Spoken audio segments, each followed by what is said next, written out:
I love the process of weaving. I love the materiality, taking plants from particular site, dyeing yarn with those plants, weaving very, very simple, minimal tapestries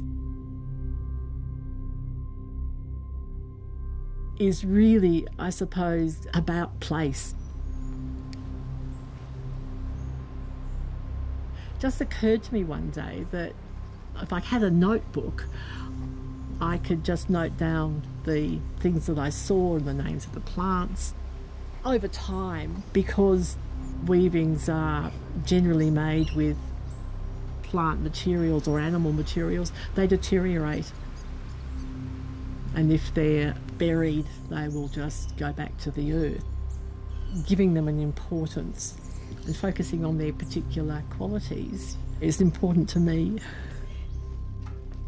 Having been a painter and then taking up weaving, people would say to me, oh, when are you going to go back to painting?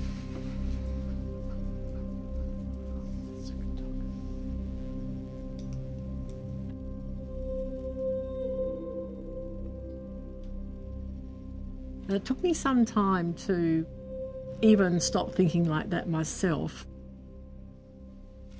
I suppose that was my first feminist awakening in relation to the hierarchies of the visual arts.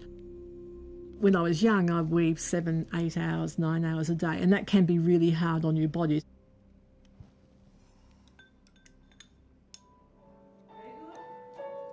You know, there's something about the bodily engagement and the repetitive movement, I think, that had attracted me.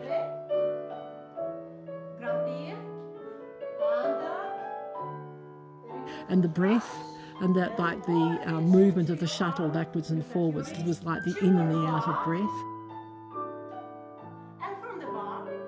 For many women, embroidery and textile making was the kind of art form that they gravitated towards because that was available and women were expected to be able to sew and to stitch. Most of them had really developed it to an extraordinary degree of expertise.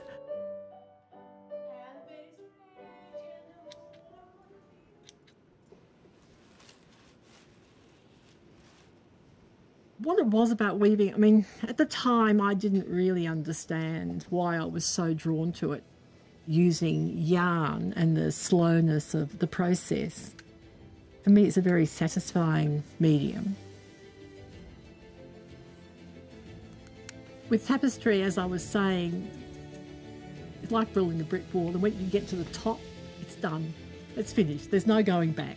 And as time has gone on, I have really come to like that process, the fact that you have finished something and that's it. Because it's such a slow process, and you could pick it up and put it down. If you had to attend to a child, you could just leave it and it wouldn't dry up. And the slowness became an advantage.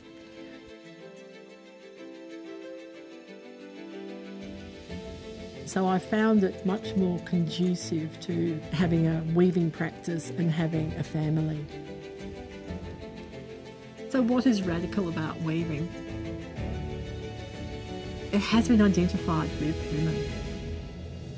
And because of that, it hasn't been given the same attention in the visual arts. It's a fundamental process. Weaving and making thread is one of the oldest human technologies. To actually give textiles prominence, I think, is to honour that history and also to honour women's work as well.